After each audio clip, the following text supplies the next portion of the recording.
and today we are talking about the world of nano saltwater aquariums and the keys to long-term success. Nanos are really popular. Kind of if you're getting into the hobby, it's a popular way to start. Even if you've been in it for a long time, it's a popular way for desktops, something small to keep, all of that. So we're going to cover a lot of topics about it. Tell us about if you have a Nano, what your setup's like. Drop it in the comments. We'd love to hear about it. Absolutely. And we are giving away 2 $100 gift cards today. So make sure you guys engage. The currency to win that is, number one, we appreciate you if you like the stream, but talk to us, engage in the comments, ask us questions about Nano aquariums specifically, and those are the things that are going to get you a chance to win a $100 gift card. Yeah, absolutely. So we're going to dive kind of right into talking about nanos, and like I said, that's the topic of the night. That's the questions we're going to answer and give away some money at the end. So if you're kind of new to it, what qualifies as a nano? It's generally that's going to be up to 30 gallons.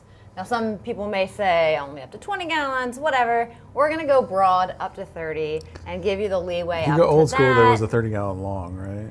Yeah. So, but some people may say it ends at 20, whatever. Okay, we're going to go up to 30 in this scenario. So that's going to be a nano. And then when we're talking about nanos, I think equipment does matter quite a bit because smaller aquariums have a lot more fluctuations. They're a lot more vulnerable to issues happening. So, when we're talking about those, focus on equipment. So your filtration, an auto top off, I think is really important to keep your stability stable. A little bit of evaporation can mean a big difference in your salinity on a small aquarium. Lighting, don't overdo it because a small aquarium, you can definitely max out your lighting and stress your corals out. Having a protein skimmer. Although we always do talk about how it is an optional thing, I think it is an optional thing that provides a lot of benefits. When we talk about stable water conditions in such a small volume of water, that protein skimmer is going to help a lot with that. So, focus on equipment when you're going to deal with something that is on the smaller side of water volume. I want to jump back to ATO real quick because I do think, in any saltwater aquarium, ATO is one of my favorite things. Yeah. And I think a lot of times when people keep a smaller, like a cube 20 or something like that, they might think, well, there's no way to do an ATO on this, but that's not true. I think it's actually more important. Yeah, they think it's not a huge tank and I'm not lugging 5-10 gallons at a time. I don't need an auto top off. But that little bit of water, you're like, oh, my return pump chamber only dropped 3 inches of water. That 3 inches in comparison of that 15 gallons of water volume can actually swing your salinity way more than you think it is. And over time, that up and down makes a huge difference. And we do have a lot of videos on our YouTube channel talking about auto top offs and the value of them, the importance, and explain a little bit more in depth about what they do. So if you're ever kind of on the fence, check out those videos if you want. But I think auto top offs on any aquarium are extremely valuable, and they're not super expensive. They're $100-something bucks, but they're going to pay for themselves long term for ease of maintenance daily, for you not have to worry about it, but also just stability of your aquarium on that salinity level. One of the things that we used to mention back in the day is a lot of these auto top off, not to dive in too far into auto top off. Obviously, I like them, but is a lot of them use optical sensors. So you would think, like my natural thing is like, oh, you can use a 5-gallon bucket or something like that, but you can also use our clear minis too. So the clear minis throw them under the cabinet. Perfect, beautifully, kind of fit in with under your cabinet. And when we set up like cube 20s or peninsulas or anything like that, we always put a clear mini under for our top off. They fit nicely and they're much prettier than in a bucket. So, all right. So now talked about that. I think a lot of times people, especially if you're a beginner and you're like, oh, okay, I'm going to go kind of budget friendly. I'm going to start with a smaller aquarium. I'm going to go with a nano, just kind of get my feet wet into the saltwater world. However, with a smaller aquarium, mistakes are so much easier to make. And I feel like a lot of times you jump into a nano as a beginner and you make these mistakes and you're like, saltwater's not for me. I'm out of the hobby. And I think this is where we run into so many people that leave saltwater before they've really had a chance to experience it. And not really understand or not have the proper guidance to do it. So big mistakes we find with nanos that you really have to be cautious of is rushing the cycle. When you have such a small aquarium, you want to make sure that cycle is extremely stable. take extra time to cycle it. Use the starter bacteria. Use the Waterbox starter bacteria. It's a great bacteria source. You know, use things like live sand. The carrot soup life rock, it's great. Do that ghost feeding. Do that hard cycle. Make sure it's stable enough. So when you start to add stuff in that small volume of water, you aren't going to have, you know, these unexpected spikes that are going to give you these bad results, and then you're going to just throw your hands up and give up. So, you know, you have a small volume of water, things can go poorly a lot faster. So we don't want that. Overstocking. It's tough not to overstock an aquarium. You have a 200-gallon aquarium. It's hard not to overstock it. You have a 10-gallon aquarium. It's even harder to not overstock this. So understand your limitations. You know the size of fish that you can do, how many inverts and corals you can really put in this, and not cause too much strain on your bioload and what your water quality and stuff can handle. Because long-term, overstocking your aquarium, you're not going to be successful. You're going to have algae outbreaks. You're going to have aggression. You're going to have water quality issues. You're never going to have a successful, beautiful aquarium if you have too much living stuff in it. You have to understand the small volume of water, what you're dealing with, and use it appropriately. Yeah, and that goes back to you hear a lot that nano aquariums are great for a beginner, and they are in a lot of aspects, as long as you know exactly what you're saying. Yes, yeah. You know what I mean? You go to the store and you're like, oh, pair of clownfish, but look at this firefish, look at this goby. And you're like, oh, and I want these corals, and like, look at that shrimp, and like, suddenly. And I'm not going to top it off, and I'm not going to do water changes. Yeah. Yeah. And it's like you have to understand the size that you have is a great way to begin. It's budget friendly. It's going to give you an understanding of water quality and testing, and you know the balance in the ecosystem that you create in a saltwater aquarium. But you have to understand what you're doing and the size that you're doing it. Water changes. Number one key to success with nanos. If you can do it, honestly, I believe weekly water changes on a nano aquarium are the number one thing you can do. It's going to replenish a lot of your calcium, alkaline, and magnesium, so you're not having to fiddle too much with dosing, because dosing in small aquariums can also be difficult. A lot of your trace elements, removing those nitrates and phosphates, just replenishing everything on a smaller scale more frequently is going to be so beneficial in small aquariums. Yes, you can do it every 2 weeks, which is kind of like your normal schedule on a reef aquarium.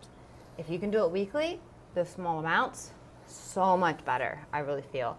And with small aquariums, it's easy. If you have a local fish store that makes pre-made water, and you can run down there once a week, go grab 3-4 gallons, whatever it's going to take for your aquarium, go do a water change real quick. That's great. Like, do that if you can. If it comes down to it and it's every 2 weeks, just make sure you're really, really on track with that every 2 weeks. You're monitoring in between, that things aren't going too off. And also, you may have to be dosing in between if you have a lot of corals and stuff. But I think that weekly water change schedule on a nano is one of the best things that you can do. Overfeeding. Don't overfeed.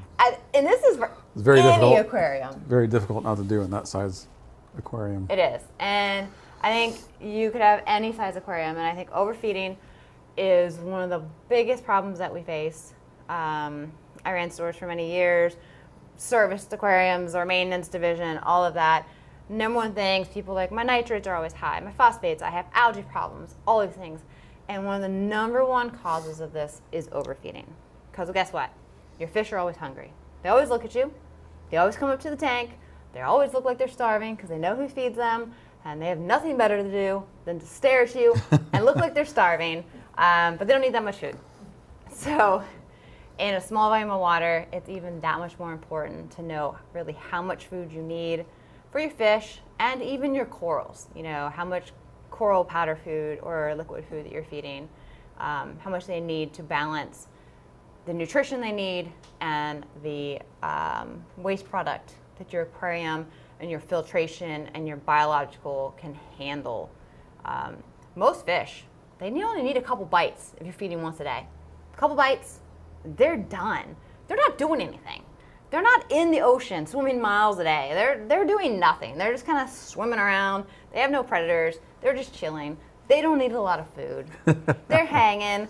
But they're going to beg you for food. Don't fall for it. I think that's the number one problem we see in most aquariums, especially with newer people, is you feed too much. That waste, nitrates, phosphates, that makes algae, that makes more problems. It just is a spiral effect. So overfeeding is a huge issue. I do want to mention, for those of you that just joined us, if you got questions about Nano aquariums, post them down below. That's the currency, one of the currencies to win. We're giving away $200 gift cards at the end of the stream. And we did have a question about what are some good nano fish for Nano aquariums, and we're going to cover that next. What is the next one? Yes. All right. And there's so many. And I think we even have a video or two on our YouTube we do. that go a little bit more in depth into each type and more suggestions, but a quick overview. Clownfish, do beware. They still have an attitude, even some of your nice ones, so they're going to be a little bit more territorial. But gobies, blennies, firefish, those are all really, really good choices.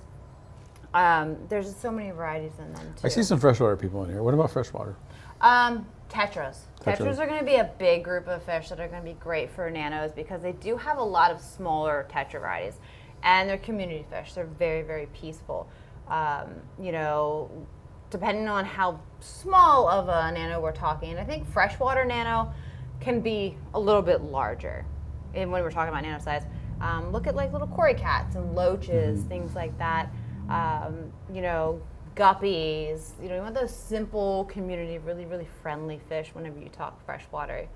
But you don't want them getting too big because we don't want bioload. We don't want heavy, big feeding fish in a smaller aquarium. Should I take this call? Yeah, put it on speaker. Let's find out what's going on. I'm scared too. Do not do it. And it's really about small and peaceful is what we're going for when we're talking about fish in a smaller aquarium. Small and aggressive doesn't work. It doesn't matter about size if they're aggressive because they're not going to get along with everyone else. They're going to run that whole system. If you want one fish that's small and aggressive, go for it, but it's not going to work with everybody else. So if you want a nice community, small and peaceful is the way to go.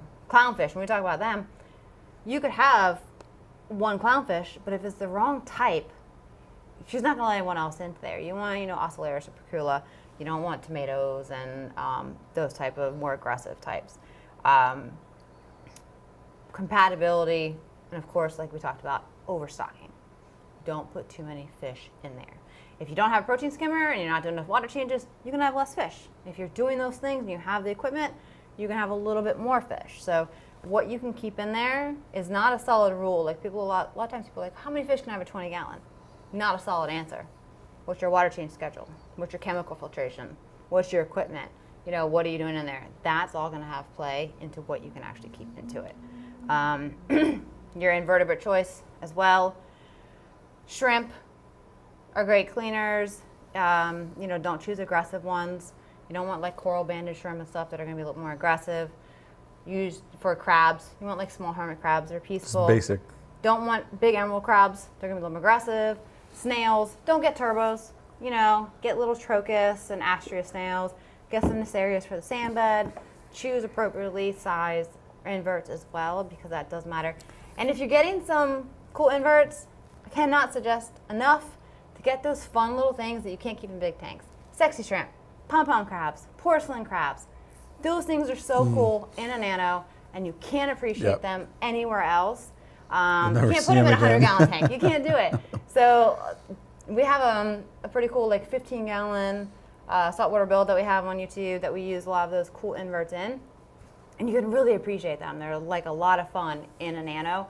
Get some of those unique small inverts. They're going to add so much of a, you know, like it's a little tiny fun element to a nano aquarium. And then corals, of course, smaller aquarium, more, you know, water fluctuation. Go with your easier stuff. Soft corals are going to be your best bet. If you kind of have a handle and stuff, maybe LPS. SBS in a nano, only if you're more advanced. You've been doing this a long time, maybe you just want something challenging. SBS is not a nano coral unless you really, really know what you're doing. So easy is better. So zoanthids, mushrooms, and leathers. That's your kind of tank. Yes. It's your perfect tank, no matter what size it is. You missed something. Star polyps. Yeah, star polyps. I just saw a question. Oh, it was what size limit are you classifying as nano? It says MSO 10 to 30 gallons is what we're talking about. Yeah, I mean, Any smaller than 10 is going to be real tough. That's pico. Yeah. I'd say pico is under 10. I mean, I think technically, 30 gallons, people are going to say, oh, that's not really a nano. I think you can say 20. I mean, I don't know. There's some really heavy duty, like hardcore nano people out there. So they might argue with that up to 30 gallons, but we're not going to argue. So. Yeah, I mean, it's say anything you can keep on a sturdy desktop, right? That's true. Yeah, I would say that's pretty nano. And I think as far as other keys to success for nanos is your maintenance schedule. Look, let's be honest. If you have a 100 or 200 gallon reef aquarium, life gets busy. Okay, you go 3 weeks, 4 weeks. You forgot a water change. You might have skipped a couple dosings. Things happen, someone threw in too much fish food, your skimmer didn't work for a little bit. Shit happens, right? That's okay. In a nano, those things will not fly. It's not going to be okay if those things happen in a small aquarium. So maintenance and consistency is so important in these small aquariums. You don't have that buffer of water volume that you have in these larger aquariums, and that's something you really have to understand. And that's why it's like such a double-edged sword, saying like nanos are great for beginners. Mm-hmm. It is, and it isn't. You really have to kind of have great guidance to start with a nano as a beginner. But things you really need to do: checking your parameters, testing is so key in these small aquariums. You need to be able to have and eyes on what your water's doing regularly, at least once a week. Check your parameters. In the beginning, ammonia, nitrate, of course. Then consistently nitrate, phosphate. You don't want those to get elevated. You're going to have algae issues. It's going to be so hard to compete against. When you have corals, alkalinity, calcium, magnesium, in a small aquarium, they can drop very quickly, or they can go way too high if you're dosing too much very quickly. And these things can affect your corals adversely, especially if you're going into LPS and SPS. Soft corals can probably deal with anything and probably not care too much. Water changes, like I said before, if you can do it once a week, I think your aquarium's going to love you so much. Twice a week, every 2 weeks, absolute minimum. And really try for that once a week if you can. But water change consistency is so key in these small aquariums. And do not overfeed. If you overfeed, you're going to have nitrate, you're going to have phosphate, you possibly have ammonia, your aquarium's going to be dirty. It's going to lead to just so many kind of like this snowball effect of issues in that small water volume. You guys are wondering why I'm staring at the screen a lot. It's because I'm doing questions this week. Yes. Keenan's out, so I'm trying to read through here, but the nice thing is you're answering most of them. Oh, there you go. But don't stop asking. Yep. So he's going to be pulling anything that hasn't been. Hopefully are you logging them in your brain? I'm trying to. Trying to? Okay. I'm going to take a pause and let you kind of scroll through and find some stuff or whatever. But hopefully we're answering a lot of them. We're trying to hit all the key points that most people might be wondering on this kind of stuff. There was just a couple of comments I was reading, like Sean H. upgraded to the AI Axis 40, that new pump. I'm curious, how do you like it, Sean? I mean, I've seen them, haven't seen them in action. Let us know what you think. Let's see, you got Lindsay's a huge fan of micro pico tanks. They find it fun and challenging. Yeah, I know pico is that's a whole nother topic in and of itself, because that's a whole nother world, because there's so little you can do with those, and there's not many pico tanks out there. I would keep that for like expert level. That is expert level, and for anyone who is newer to Waterbox used to have very small aquariums. We had a 4 and 7 gallon. We did. Way back in the day. And occasionally we do have people ask us if we're going to bring those back. The answer is no. But we did have 4 and 7 gallon somewhere around 5 years ago. 4 to 5 years ago? Yeah, I mean, somewhere around there. Yeah, maybe 6. Does Waterbox have an auto water changer? No, Vincent, but you can get Quite a them few brands from that do. like Ecotech Marine and I think Neptune Systems. Neptune does one them. for sure. There's probably others. Sean H says, "What's up, Rich?" Because I was not talking much. I'm like sort of playing the comment guy today. You're the so comment I've guy, been you really are. honed in on what's going on. Mackenzie says, "Love me a Nano." We're answering a lot of the questions. So. All right, cool. Actually, I saw one here that was interesting that I found funny. The new briefer says if you got a 12,000 gallon like Polo Reef, then of course 125 gallons is a Nano. Well, yeah, that's true. He has an impressive aquarium, of course. If you don't follow him, you should, just because when you have to basically dive your aquarium to clean the glass, to do anything whatsoever, that's really a public aquarium size in-home tank. Like, it is absolutely stunning. And it's kind of fun just to see it on a regular basis in existence. So We're talking about putting how big was it? Do you know? oh crap, 800 gallons? 900? I think it's somewhere around there. We're talking about putting a 5 foot by 6 foot aquarium here in the studio. Yeah, I know. Wouldn't be a reef tank. That would be No. a surprise, but it's funny. Do you guys think we should do it? Like you're going to say no. No, absolutely not. You should not set up a big We aquarium. might be trying to design some custom, really large aquarium to go in the middle of our studio. Should we? Tell us if we shouldn't. No. We have some fun stuff that we're trying You're an to plan. aquarium company. Don't set up aquariums. Don't do a big one. No. We have something fun planned for that one. Hopefully we do work on that this year. I have some ideas with it too, some alternative ideas. Oh, okay. I'm telling you that now while we're live. Yeah. Haven't heard of this. Yeah, I'll tell you till now. afterwards. All right, cool. Anyway, troubleshooting some stuff that is a common issue with nanos is algae outbreaks. Because of the lower water volume, higher nutrients, you're overfeeding, maybe you don't have the proper equipment in place, water schedule, things get out of control, algae issues. So handling algae in such a small volume of water can be a little bit tricky. So, of course, using phosphate media. We have a phosphate media, very effective. Running that, having the proper inverts in place too. So, I don't often recommend things like turbo snails or anything like that for nanos, but say you run into a big outbreak of like hair algae, you really let your nano go, things have gone horribly wrong, and you have a lot of hair algae, something like that. A lot of times you can go to a local fish store and be like, hey, I need a turbo or two. And, just make sure that they're going to take them back for you, because that turbo is going to make some quick work of your aquarium, and you're not going to be able to sustain them in there. They're going to starve and die, which is going to be even worse. You have a turbo die in a 20-gallon aquarium, things are going to go way worse than when you had hair algae. So you want to make sure once they do their job to take them out, and then let things like Trochus and Astrea snails and your Ceres and stuff like that do your natural cleanup and keep up. Maintaining the proper cleanup crew is also really important. I think a lot of people put their initial cleanup crew in there and then they forget about it. And then over time, your snails and your hermits, things just die off.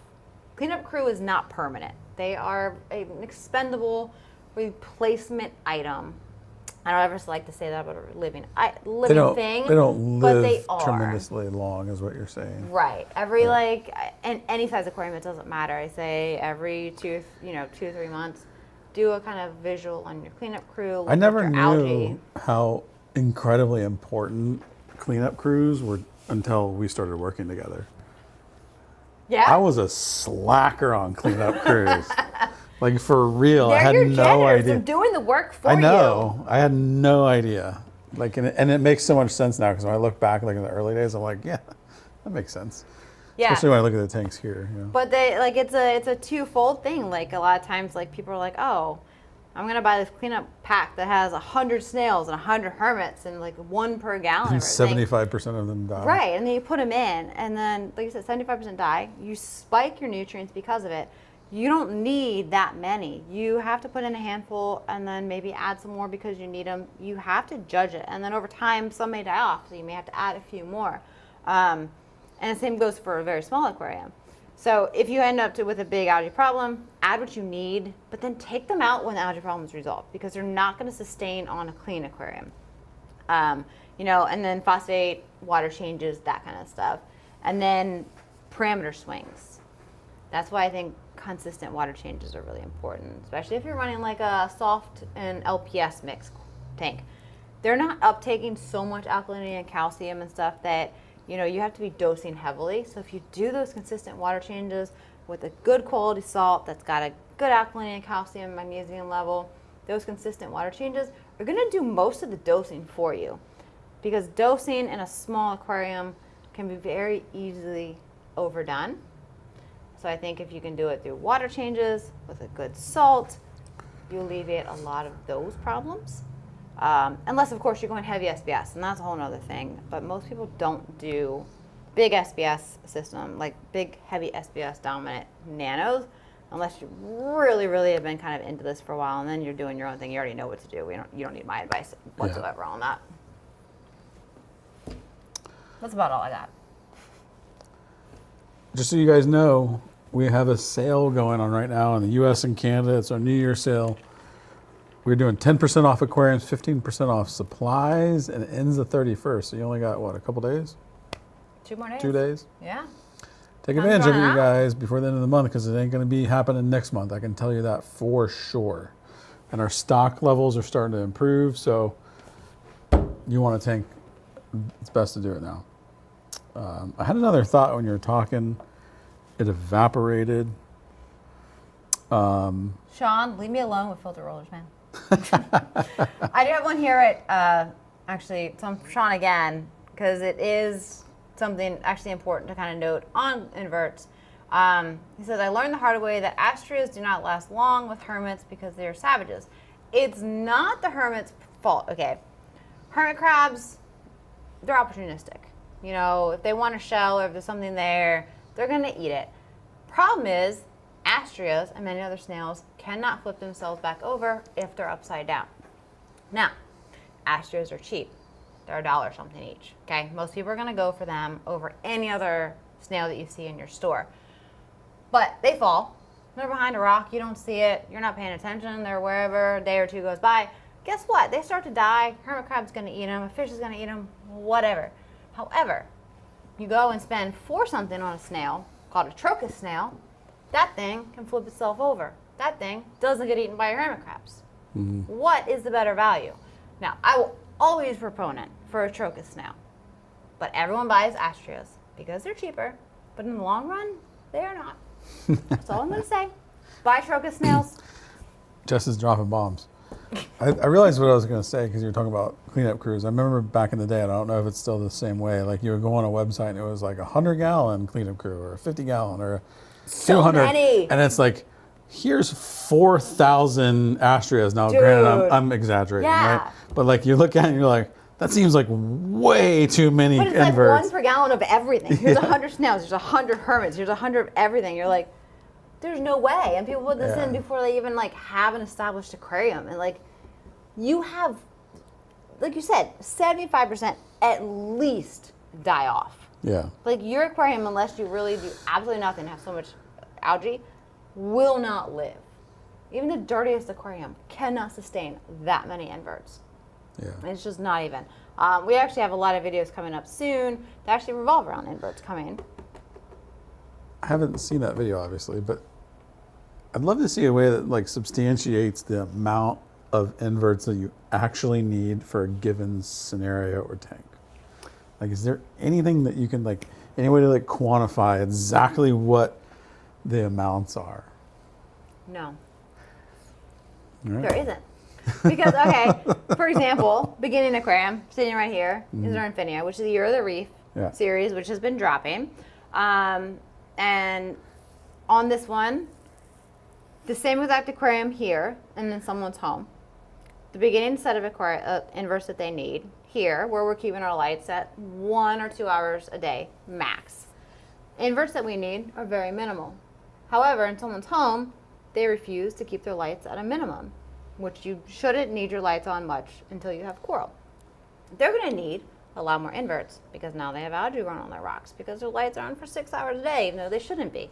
Their algae has a lot more diatoms because they're not following a proper cycling process, or whichever way they're doing, or they're using live rock that came in from the ocean. Now they have a lot of gunk on their rock. They're going to need a lot more inverts that are now going to die off once they clean it up. It's so hard. You can't put a number on inverts. That's why it's always like start lower and kind of slowly add to it to meet what you need. But then you kind of have to keep kind of playing around with that number, like add more, see how it goes, adjust as you need. So it's really like a visual thing. It is. But yeah, I mean, that's anything with saltwater aquariums, I guess, is there's so many variables.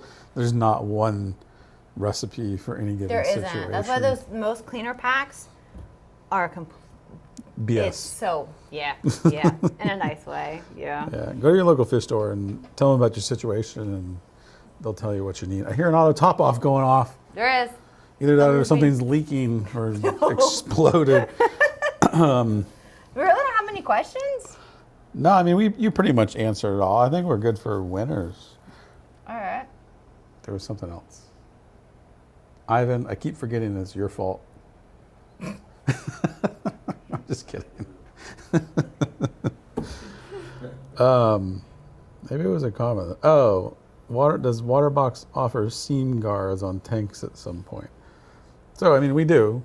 They're on the larger tanks. On the smaller ones, for sure? Most of our medium and larger aquariums already have seam guards on your vertical up. There's a little triangle piece covered by silicone that protects you from messing up the actual silicone to silicone glass. With your scrapers and stuff. Still, please don't use scrapers against your silicone. Yeah, just don't do it. But it is an extra layer of protection. And on our larger aquariums, medium larger, is on the bottom is actually a sandworm protection guard on the aquariums. So there is many layers of protection on your aquarium. Same thing goes for when you order a custom. Those are installed as well. But do not use a razor against your silicone either way. Stay away from. It's not good for it. Over time, every time you jam that silicone, even when there's a protector and there's that silicone guard, it causes more damage each time you do it. We do all that we can to protect your aquarium from that kind of stuff, but you need to do your part. Don't use razors against silicone is silicone, right? Right. You're going to loosen it when you jam a scraper into it. Yeah, so stay away from it and use something soft to clean those, or softer, like a brush, toothbrush, something like that to clean those edges. Because I will tell you, they will wear out. You will break away the silicone over time, and it's very obvious. Vincent says, do either of you have a nano tank? Okay, so we don't have tanks right now, personally, but did you ever own a nano aquarium, or did you start large? I've only heard of your large aquariums. No, I had nano aquariums. Saltwater? Yeah. I had a seahorse tank for a little while. I've never heard of this. Yeah. Okay. I think that's the only nano tank, though. And I say nano, but it was 30 gallons. But, okay, I'm about to say, seahorse and nano don't really go together. Yeah, 30 is on the cusp. Yeah. All right. Yeah. My very first forte. Was it successful? Maybe not, but this is all the. That's just me being honest. This is also probably back into the 20 years ago. Yeah, the less successful times of saltwater was a learning curve. My very first forte into saltwater, which is also 20 or so years ago, was. Stop aging yourself. I know. Was like a 15 tall. Okay, and I don't even know what brand it was, but it had like the little bio wheel in the lid. And it was like a closed top. I'm sure I visited Petco, or who even knows for this kind of stuff back in the day. And it was like a tall. PetSmart Special. Yeah, PetSmart Special. But that was my first forte into saltwater. But it was like a 15 tall. I had a lot of freshwater before then. But, that was probably over 20 years. Oh, yeah, that was a long time ago. I started with a 20-gallon freshwater. That was my first tank. I think I was like 6 or 7 years old. Yeah. My first saltwater tank was 120 gallons. That's a way to start.